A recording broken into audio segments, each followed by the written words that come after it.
Assalamualaikum warahmatullahi wabarakatuh. Kami dari kelompok 3 yang beranggotakan Vicky Nur Izzah NIM 4318010, Novi Zakia NIM 4318066, dan Ismatul Bayyinah NIM 4318104. Di sini kami akan membahas materi yang berjudul Islam dan Ilmu Pengetahuan. Baik, langsung saja kita ke pembahasannya.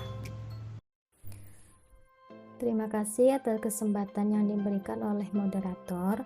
Di sini saya akan memaparkan materi yang pertama mengenai definisi filsafat. Filsafat berasal dari kata Arab falsafah yang berasal dari bahasa Yunani philosophia. Philos berarti cinta, suka atau loving, dan sophia berarti pengetahuan, hikmah atau wisdom. Filsafat Islam merupakan gabungan dari dua kata, yaitu filsafat dan Islam. Jadi, filsafat Islam atau Islamic philosophy pada hakikatnya adalah filsafat yang bercorak Islam. Selanjutnya ada pendekatan-pendekatan filsafat Islam. Yang pertama ada pendekatan historik. Filsafat Islam basisnya bukan dan tidak lagi pada pemikiran Yunani yang rasionalistik, tetapi dibangun di atas landasan sunnah Rasulullah dalam berpikir yang bercorak rasional transendental. Yang kedua ada pendekatan doktrinal.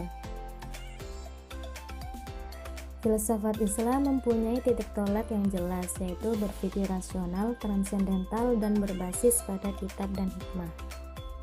Yang ketiga ada pendekatan metodik, menawarkan suatu metode berpikir dalam pemikiran filsafat yang dijalankan dan dikembangkan untuk menemukan hakikat kebenaran.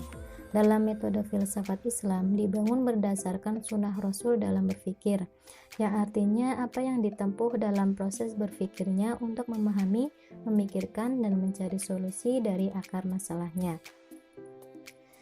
Yang keempat, pendekatan organik.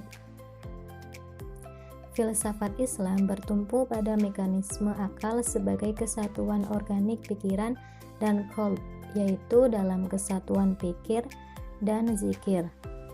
Dan yang kelima ada pendekatan teleologik. Filsafat Islam dapat memberikan makna dalam keselamatan dan kedamaian, yakni pada penyatuan dan penyerahan total kepada kehadiran Allah Subhanahu wa taala. Selanjutnya ada hakikat filsafat Islam. Filsafat Islam pada hakikatnya adalah filsafat kenabian Muhammad SAW. Filsafat kenabian ini lahir pada periode filsafat Islam dan karenanya tidak ditemukan dalam tradisi filsafat Yunani. Konsep filsafat kenabian secara teoritis dibangun pertama kali oleh Al-Farabi yang kemudian dikembangkan oleh Ibnu Sina dengan teorinya mengenal akal suci yang dimiliki Nabi. Selanjutnya, objek kajian. Adapun objek filsafat Islam ialah objek kajian filsafat pada umumnya, yaitu realitas baik yang material maupun yang gaib. Kajian filsafat Islam terhadap objeknya atau objek material dari waktu ke waktu mungkin tidak berubah, tetapi corak dan sifat serta dimensi yang menjadi tekanan atau fokus kajiannya harus berubah dan menyesuaikan dengan perubahan. Dapat dikatakan bahwa objek filsafat itu sama dengan objek ilmu pengetahuan bila ditinjau secara material dan berbeda bila secara formal. Adapun objek kajian filsafat Islam itu sendiri mencakup Tuhan, alam, dan manusia yang bersumber kepada Al-Quran, hadis, dan akal. Selanjutnya, hubungan dengan ilmu lainnya. Dalam Al-Quran, semua ilmu atau ilmu pasti, ilmu alam, ilmu humaniora, filsafat, ilmu agama merupakan suatu kesatuan dan hakikatnya adalah penjelmaan dan perpanjangan saja dari ayat-ayat Tuhan sendiri, baik ayat-ayat Tuhan yang tertulis dalam kitab suci dan sejarah atau yang tersirat dalam alam semesta dan dalam diri manusia sendiri. Selanjutnya adalah kiblat berpikir umat Islam.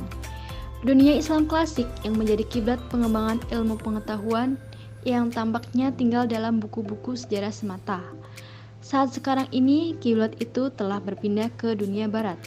Orang yang ingin mendalami aneka cabang sains dan ilmu pengetahuan akan mendapatkan yang dia cari di negeri-negeri Eropa Barat atau Jepang.